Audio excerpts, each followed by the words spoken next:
Congratulations. Dapat ikaw i-congratulate ko, Yildiz. Bakit naman? Hindi siguro matutuloy ang kasal namin ni Zera kung di dahil sa'yo. Imbes na nagpakatotoo ka na lang, ang dami mo pang ginawang kalokohan. Dahil sa'yo, nagkatuluyan kami ni Zera. Lokohin mo ang sarili mo kung gusto mo. Siguradong nagpakasal ka sa lasinggerang si Zera para lang inisin ako. Ginawa mo yun.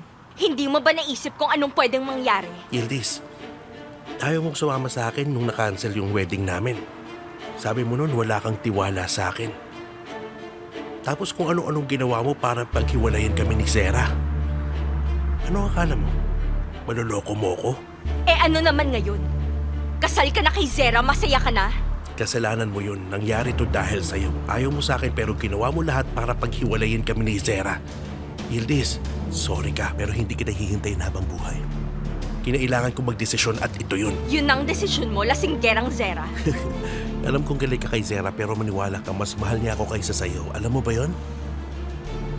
Una sa lahat dahil walang may paki kay Zera, mai-inlove siya sa kahit sinong bumati sa kanya. Yun lang ang dahilan, wala nang iba pa. Yildiz, pinapunta mo ba ako dito para lang dyan? Ayokong magkamali ka. Pero wala naman akong nakikitang mali. Anong sabi mo? Ba't ba ayaw mong intindihin? Wala akong balak hiwalayan si Zera. So mahal mo siya? Ibang usapan yan. Alam mo bang mas madali talagang mahalin si Zera kaysa sa'yo? At least alam kong mahal niya din ako.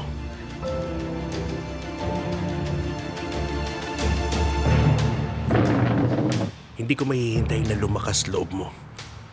Huwag mo na ako tatawagan kahit kailan. Gusto kong maging masaya and I deserve this.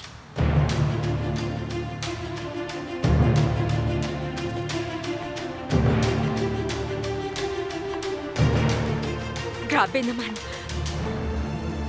Lahat na lang iniwan ako.